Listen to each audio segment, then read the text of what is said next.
नमस्कार, मैं हूं राजश्री शर्मा। दिन भर की खबरों में सबसे पहले नजर डालते हैं आज के मुख्य समाचारों पर। संभावित तीसरे की भूमिका जांचेंगे जांच अधिकारी। घूसखोर कनिष्ठ सहायक और दलाल को भेजा जेल। 2 लाख रुपए की रिश्वत लेते एसीबी ने किया था ट्रैप। संघर्ष समिति ने कहा, नए प्रस्तावित कोहला औद्योगिक क्षेत्र का नहीं औचित्य। भूमि अधिग्रहण कार्यवाही को निरस्त करने की मांग। पंचायती राज मंत्री को हटाने की मांग। सरपंचों ने मुख्यमंत्री के नाम एसडीएम को सौंपा ज्ञापन। गोकशी प्रकरण में आंदोलनकारियों पर दर्ज मुकदमे वापस लेने की मांग। भाजपा कार्यकर्ताओं ने जिलाध्यक्ष बलबीर बिश्नोई के नेतृत्व में जिला कलेक्टर को सौंपा ज्ञापन। कोरोना वॉरियर को राज्य सरकार से मिलने वाली सहायता दिलाने के एवज में 2 लाख रुपए की घूस लेते हत्थे चढ़े जिला कलेक्ट्रेट के कनिष्ठ सहायक और दलाल को एसीबी हनुमानगढ़ की टीम ने बुधवार को श्री गंगानगर स्थित एसीबी कोर्ट में पेश किया। यहां से मजिस्ट्रेट के आदेश पर दोनों को न्यायिक अभिरक्षा में जेल भिजवा दिया गया।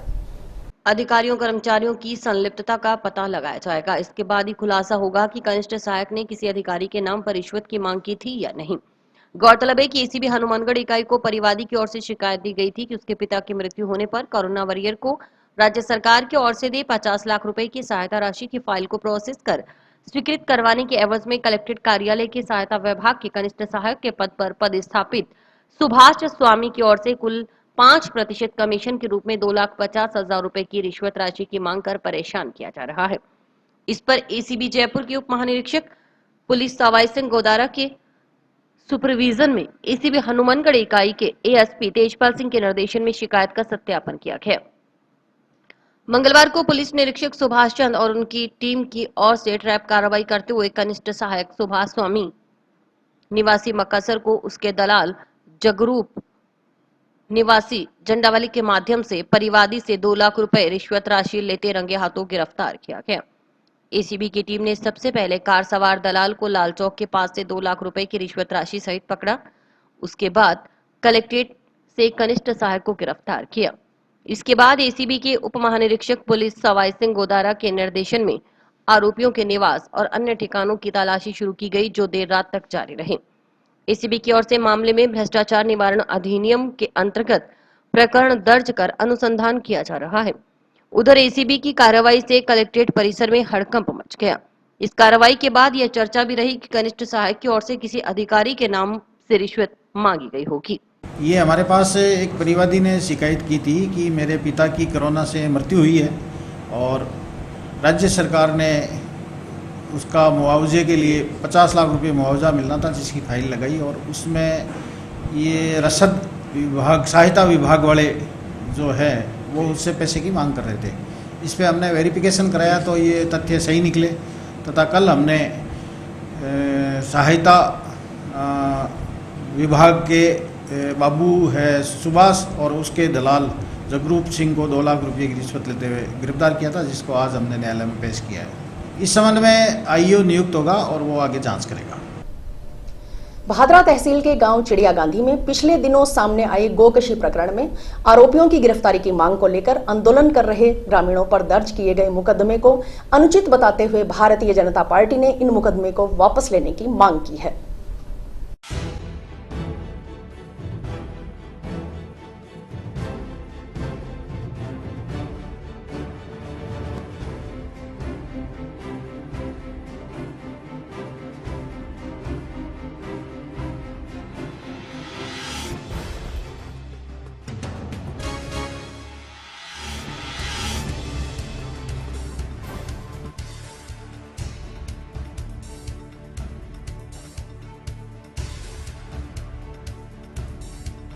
भादरा में चिड़िया गांधी में जो गोकशी हुई उसमें एक संप्रदाय की भावनाएं या कहें कि सर्व समाज की भावनाएं आहत हुई। उसको लेकर एक सर्व समाज आंदोलन कर रहा था, जबकि प्रशासन के द्वारा 144 लगाई गई, लेकिन कल धारा 144 के आड़ में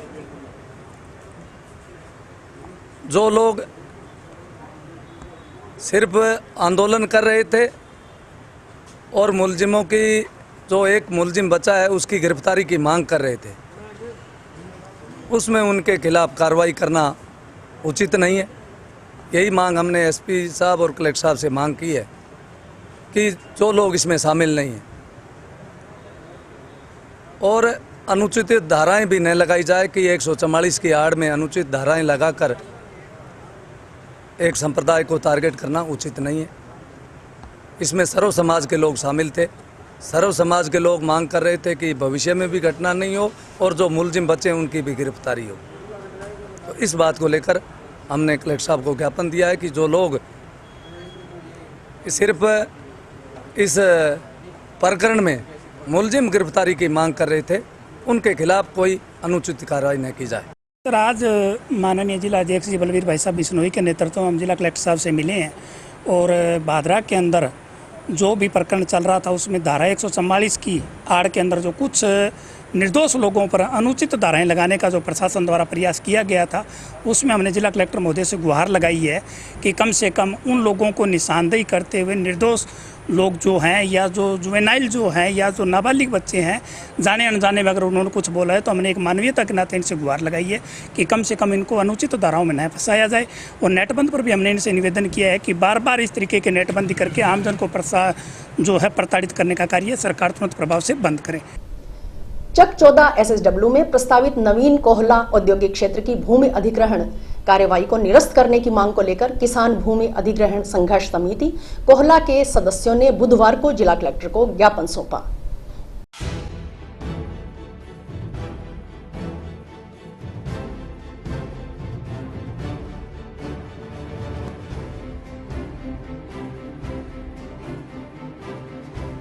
ये औद्योगिक क्षेत्र जो कोल्ला है उसके बारे में ज्ञापन देने आए हुए हैं। कोल्ला औद्योगिक क्षेत्र पिछले 13 साल से ये विवादग्रस्त चल रहा है। इसके अंदर जो किसानों की ज़मीन आई थी वो सिंचित भी हो गई है और बीच में से इसके भारतमाला का भी इसके अंदर निर्माण हो चुका है। और औद्योगिक क्षेत्र के लिए जो किसानों को मुआवजा दिया गया था वो मात्र 2.25 लाख रुपये बीघा था, 2,61,000 रुपये बीघा था और जो सोलिसियम मिलाकर 4.25 लाख रुपये बीघा था। और उसी ज़मीन का आज मुआवजा दिया जा रहा है करीबन 26 लाख रुपए बीघा। तो ये किसानों के साथ अन्याय है। हम ये चाहते हैं या तो इसको उचित मुआवजा मिले या इसको अधिग्रहण को निरस्त किया जाए, क्योंकि इसके अंदर से नहर भी निकल चुकी है, भारतमाला भी इसके अंदर आ चुका है और इसके अंदर हब भी इसके अंदर बन रहा है। जो ट्रांसपोर्टेशन हब है वो भी इसके अंदर प्रस्तावित है। ये मुद्दा सन 2009 के अंदर ये अधिग्रहण कार्रवाई चालू हुई थी, उस समय से ये मुद्दा चल रहा है। उसके अंदर हमने कहा था अभी ज़मीन हमारी सिंचित है, पर उस टाइम भूमि आबती अधिकारी ने हमारे इन तथ्यों को नकार दिया था और उन्हीं तथ्यों को आज सभी तथ्यों को स्वीकारोक्ति कर और भारतमाला के अंदर ये मुआवजा 26 लाख का दिया हुआ है। हम ये चाहते हैं या तो हमें किसानों को मुआवजा इसके अनुरूप मिले, अन्यथा इसको निरस्त कर। सबसे बड़ा नुकसान ये है कि किसानों को ना तो उचित मुआवजा दिया गया है और ना ही यहाँ ये जगह अनुकूल है, क्योंकि ये अगर हनुमानगढ़ के क्षेत्रीय विकास के लिए, आबादी के लिए, बढ़ने के लिए जगह है तो ये कोला की तरफ है। एक तरफ इसके वन विभाग है, एक तरफ इसके शहर आ गया और अगर यहाँ ये रिको बनती है तो इसका पोल्यूशन बहुत ज़्यादा होगा। जैसे कि अपने हनुमानगढ़ जंक्शन में देख रहे हैं, गंदे पानी की निकासी तक नहीं हो पा रही, तो उसके लिए रिको की इनको आवश्यकता भी नहीं है। आवश्यकता होती तो ये 13-13 साल मामला लटकता क्यों। किसानों के साथ घोर अन्याय किया जा रहा है। एक ही ज़मीन के 2 मुआवजे कैसे हो सकते हैं? उसकी आधी ज़मीन का मुआवजा 2,61,000 रुपये और आधी ज़मीन का मुआवजा 26 लाख रुपये। ये कहाँ तक न्याय संगत है? एक ही सरकार, एक ही काश्तकार, फिर 2 मुआवजे क्यों? एनडीपीएस कोर्ट के विशिष्ट न्यायाधीश रूपचंद सुथार ने पोस्त के तस्करी के मामले में आरोपी मोहम्मद नवाज उर्फ काका को दोषी मानते हुए 3 साल के कठोर कारावास की सजा सुनाई है। साथ ही 20,000 रुपए जुर्माना भी लगाया है। विशिष्ट लोक अभियोजक दिनेश दाधीश ने बताया कि सदर पुलिस ने 4 अक्टूबर 2017 को गश्त के दौरान चक 19 LLW जाने वाली सड़क पर आरोपी मोहम्मद नवाज उर्फ काका निवासी नई खुंजा के कब्जे 5 किलो 200 ग्राम अवैध डोडा पोस्त बरामद किया था। पुलिस ने जांच के बाद आरोपी के खिलाफ अदालत में चालान पेश किया था।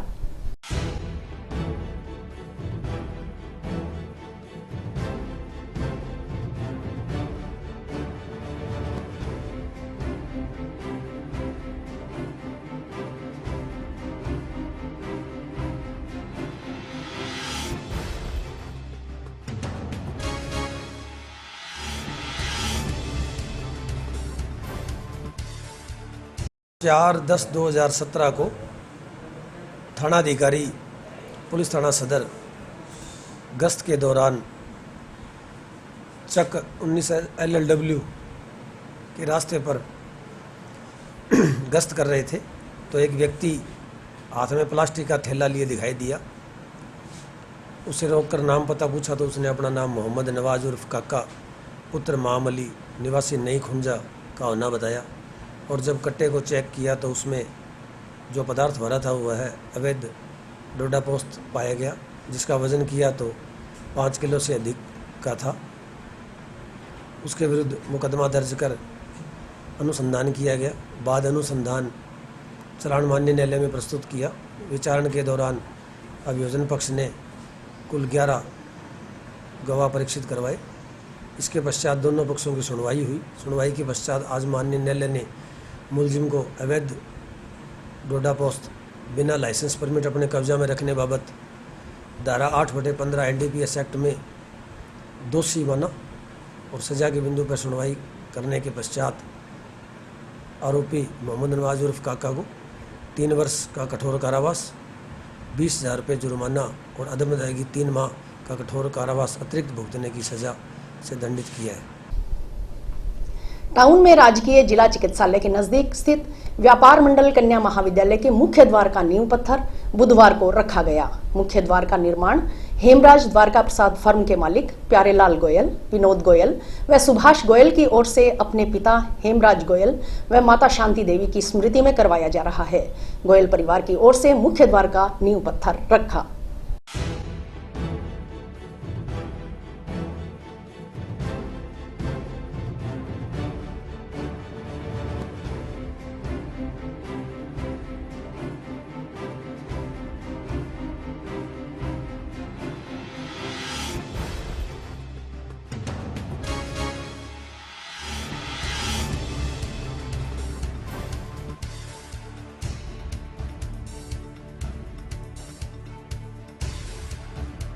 मंडल गर्ल्स कॉलेज के मुख्य द्वार का नींव पत्थर यहाँ के गोयल परिवार ने रखा है। हेमराज द्वारका प्रसाद यहाँ की प्रतिष्ठित और पुरानी फर्म है। इनके मालिक प्यारेलाल गोयल, विनोद गोयल व सुभाष गोयल इनके द्वारा अपने माता और पिता की याद में स्वर्गीय श्रीमती शांति देवी व स्वर्गीय श्री हेमराज जी की स्मृति में इन्होंने आज इस गेट की नींव पत्थर रखी है। मैं व्यापार मंडल शिक्षा समिति की ओर से गोयल परिवार को बहुत बहुत धन्यवाद देता हूं, बधाई देता हूं और इनके उज्जवल भविष्य की कामना करता हूं। ये गेट हमारे बुज़ुर्गों की सदा याद दिलाता रहेगा इनको जीते जी और बाद में भी। बहुत बहुत धन्यवाद। व्यापार मंडल शिक्षा समिति में 11 महीनों से काम चल रहा है। 2 साल पहले कोरोना में हमारे निकल गए, तो इसमें हमारे यहाँ के जो नगर परिषद के सभापति है उन्होंने 15 लाख रुपए हमारे को इस शेड निर्माण, जो बास्केटबॉल का शेड बन रहा है उसके लिए दिया। फूड ग्रेन मर्चेंट एसोसिएशन की तरफ से 8 लाख रुपया, VM पब्लिक स्कूल में जो गेट बना है उसके लिए दिया गया और गुप्ता परिवार की ओर से हमारे को जो हिंदी मीडियम हमारा स्कूल है उसके के लिए दिया गया 7 लाख रुपया उन्होंने गेट के लिए दिया। आज व्यापार मंडल शिक्षा समिति के ਜਿਹੜਾ तीसरे गेट ਦਾ ਇਹਦੀ ਨਿਉ ਰੱਖੀ ਗਈ ਹੈ। ਇਹ ਹਮਾਰੇ ਪ੍ਰਧਾਨ ਅਸ਼ੋਕ ਜੀ ਜਿੰਦਲ ਦੇ ਪ੍ਰੈਸਾਂ ਨਾਲ ਇਹਦੀ ਅੱਜ ਨਿਉ ਰੱਖੀ ਗਈ ਹੈ। ਪਹਿਲੇ ਵੀ ਜਿਹੜੇ 2 ਗੇਟ ਹੈ ਉਹਨਾਂ ਦੇ ਲਗਭਗ ਬਣ ਕੇ ਤਿਆਰ ਹੈ ਤੇ ਇਹਨਾਂ ਸਕੂਲ ਦੇ ਵਿੱਚ ਗੇਟਾਂ ਦੀ ਬਹੁਤ ਜ਼ਰੂਰਤ ਸੀਗੀ क्योंकि व्यापार मंडल शिक्षा समिति की अंदरों जी बिल्डिंग है वो बहुत वधिया है तो लेकिन गेट तो दीवार इत्थे है नहीं सी। वो लगभग हम तीसरे गेट की भी अज न्यू रखती। तो पहला भी जो पहला गेट है, सब तो पहला गेट वो फूड ग्रेन मर्चेंट एसोसिएशन ने ये बनवाया है हमारे प्रधान अशोक जिंदल जी का। हालांकि कार्यकाल पूरा होने वाला है लेकिन इन्हों के अपने 3 साल के कार्यकाल के हालांकि कोरोना भी आया, 2 साल कोरोना के दिक्कत आईयां लेकिन इन्होंने अपने कार्यकाल के बहुत ही ਵੱਧ ਤੋਂ ਵੱਧ ਜਿਹੜਾ काम करवाया है। जंक्शन स्थित राजकीय कन्या महाविद्यालय में स्नातक प्रथम वर्ष में सीटों की संख्या आयुक्तालय कॉलेज शिक्षा की ओर से 160 से बढ़ाकर 200 कर दी गई है। ऑनलाइन आवेदन की अंतिम तिथि भी बढ़ाकर 30 जुलाई कर दी गई है। प्राचार्य डॉक्टर मोहनलाल गोस्वामी ने बताया कि राजकीय कन्या महाविद्यालय में स्नातक स्तर पर पूर्व में 7 वैकल्पिक विषय भूगोल, राजनीति विज्ञान, हिंदी साहित्य, अंग्रेजी साहित्य, अर्थशास्त्र, दर्शन शास्त्र, समाजशास्त्र संचालित थे। राजकीय कन्या महाविद्यालय हनुमानगढ़ जंक्शन में जो बीए प्रथम में प्रवेश की तिथि है 25 से बढ़ाकर 30 जुलाई तक कर दी गई है। पहले 160 सीटें थी यहाँ पर, अब उसको बढ़ाकर 200 सीटें कर दी गई है।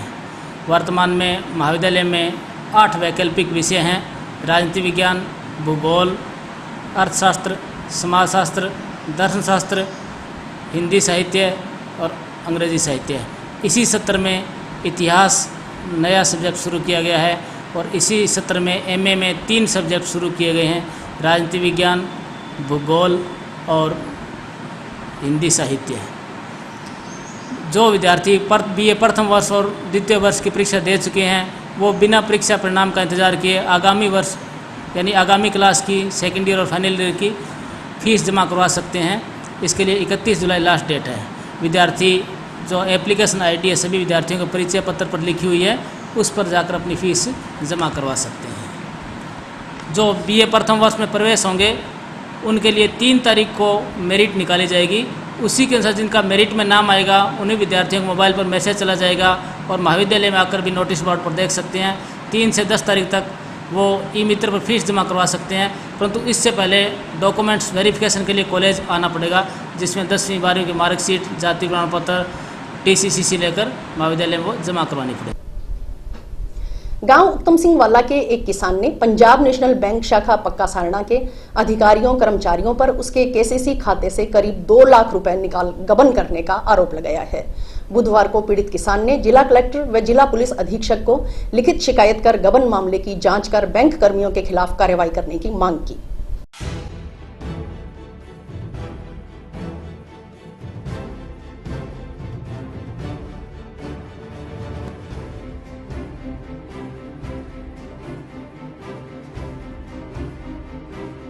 मेरे पास ये जसपाल सिंह जी पुत्र रूप सिंह निवासी उत्तम सिंह वाला तहसील जिला हनुमानगढ़, इनका बैंक PNB शाखा पक्का सारणा में खाता था। इन्होंने मात्र 2,40,000 रुपये की लिमिट ली थी, परंतु बैंक कर्मियों ने उनकी लिमिट को बढ़ा के 18 लाख रुपये करके अपने आप इन्होंने पैसे निकाल लिए, गबन कर लिया। जब इसको पता चला कि 18 लाख रुपये तेरे निकाल लिए तो ये बैंक कर्मचारियों के पास गया तो इन्होंने इसको डराना धमकाना भी शुरू कर दिया और इसको डरा धमका रहे हैं, जबकि वास्तव में ये अनपढ़ बंदा है। इसने मात्र 2,40,000 रुपये लिए हैं। हमारे जो ज़िले में है यही चौवाड़ी में तो ऐसा हुआ है, चोइलावाड़ी में भी सेम PNB बैंक है और अब बैंक वाले जो है ना बड़ा भारी मात्रा में लोगों काश्तकारों के साथ घोटाला कर रहे हैं और जो अनपढ़ आदमी किसान आदमी होते हैं उनसे फर्जी तरीके से उनका लोन बना के वो अपने आप ना उठा लेते हैं।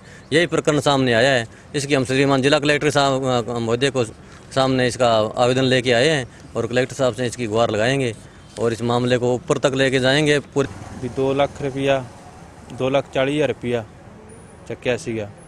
ਉਸ ਤੋਂ ਬਾਅਦ ਬੈਂਕ ਵਾਲਿਆਂ ਨੇ ਸਾਰਾ ਕੁਝ ਆਪੋ ਆਪ ਹੀ ਕੀਤਾ, ਜਿਹੜਾ ਕੁਝ ਕੀਤਾ ਇਹਨਾਂ ਨੇ ਤੇ ਉਹ 'ਚ ਉਸ ਤੋਂ ਬਾਅਦ 2,40,000 ਚੱਕਿਆ। ਉਸ ਤੋਂ ਬਾਅਦ ਮੈਂ ਬੈਂਕ 'ਚ ਨਹੀਂ ਆਇਆ ਤੇ ਉਸ ਤੋਂ ਬਾਅਦ ਇਹਨਾਂ ਨੇ ਜਿਹੜਾ ਕੁਝ ਜਿਵੇਂ ਪੈਸੇ ਕੱਢੇ ਕਢਾਏ ਆ, ਵਧਾਈ ਹੈ, ਲਿਮਟ ਵਧਾਈ ਹੈ, ਕਰੀ ਹੈ, ਸਾਰਾ ਕੁਝ ਇਹਨਾਂ ਨੇ ਕੀਤਾ ਮੇਰਾ।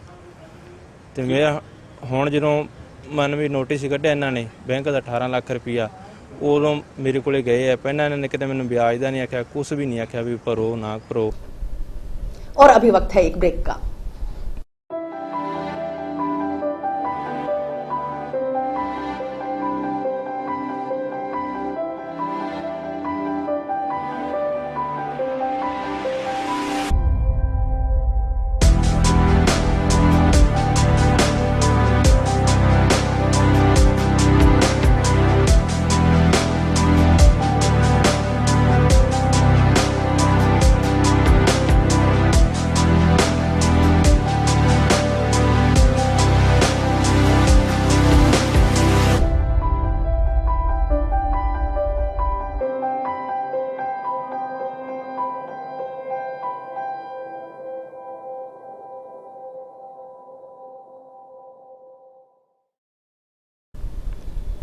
जंक्शन पुलिस ने एक युवक के कब्जे से 1 किलो 200 ग्राम पोस्त बरामद किया है।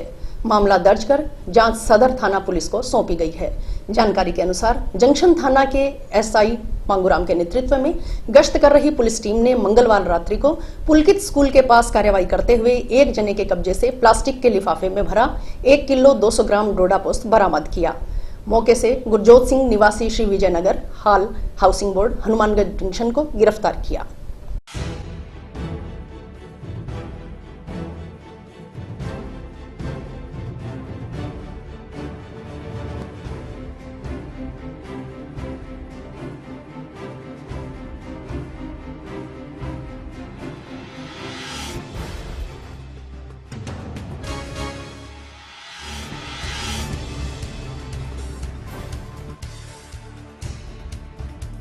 कल रात्रि को गुरजोत नाम के युवक से 1 किलो 200 ग्राम पोस्त मांगू सिंह सब इंस्पेक्टर आईसी थाना अधिकारी जंक्शन के द्वारा बरामद कर मुकदमा दर्ज किया है, जिसका अनुसंधान मेरे द्वारा किया जा रहा है। आज मुलजिम को कोर्ट में पेश करके पीसी रिमांड लिया जाएगा।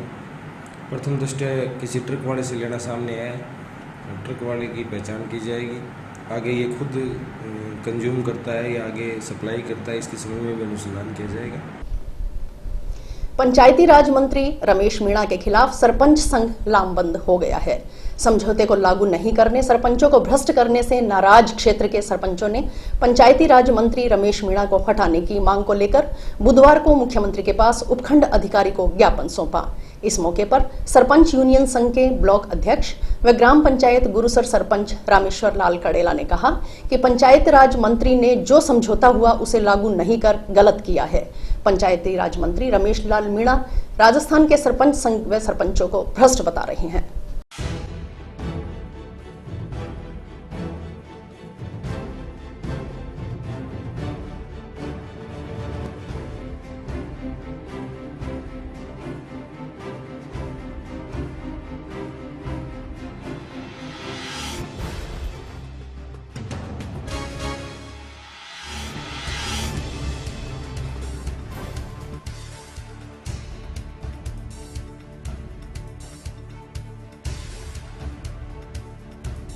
पूरे राजस्थान में हर पंचायत हेडक्वार्टर पे, पंचायत समिति हेडक्वार्टर पे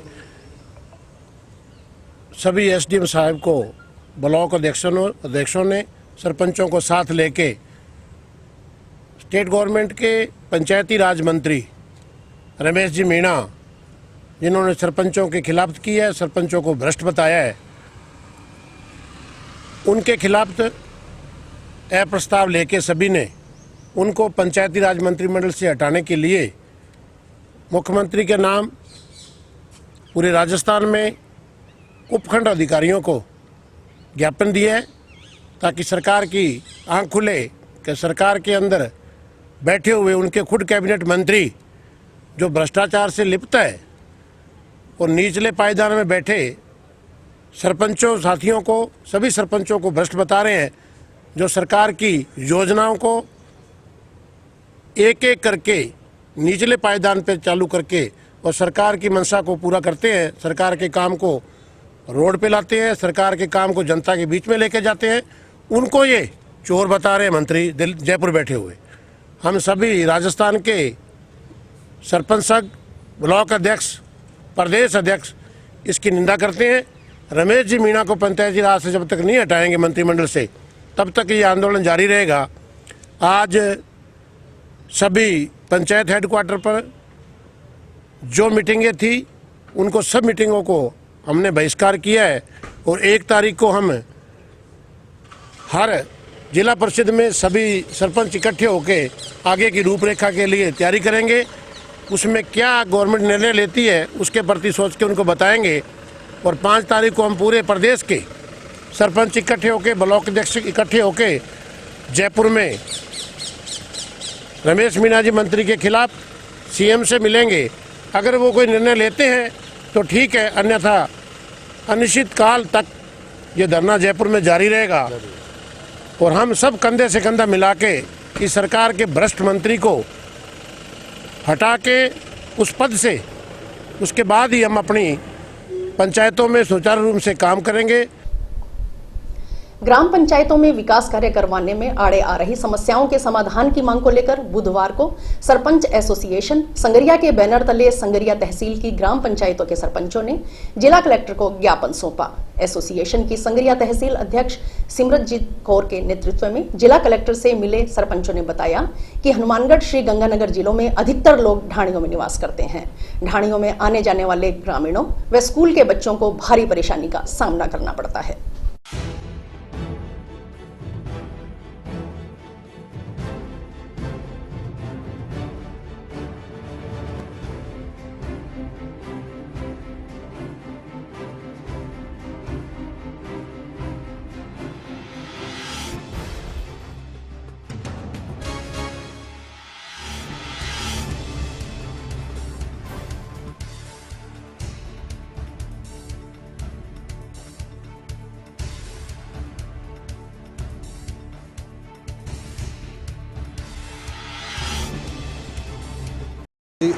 आज हम जिला कलेक्टर महोदय को सरपंचों के द्वारा पहला राज्य सरकार द्वारा 10 लाख की स्वीकृति सरपंच को पावर दी हुई थी। जो 10 लाख तक के कार्य सरपंच ग्राम पंचायत कार्यालय में खुद स्वीकृत करा सकते थे, उनको उन्होंने रोक दिया है।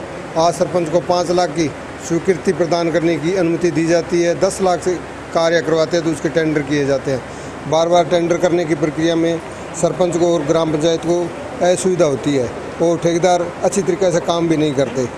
जो सरपंच की जिम्मेवारी है गांव के प्रति, वो ठेकेदार की जिम्मेवारी नहीं होती।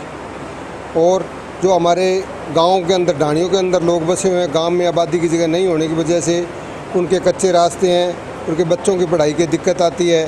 और बार बार हम कह रहे हैं भी उन ढाणियों जो गाँव का पार्ट है और वार्ड के वार्ड हैं, उनमें रास्ते पक्के किए जाएँ, FFC या SFC से किए जाए, उसकी अनुमति प्रदान की जाए। इसलिए हमारे सरपंच संघ की मांग है, इस पर कार्रवाई की जाए। नहीं की जाती है तो आगे की हम कार्रवाई करेंगे।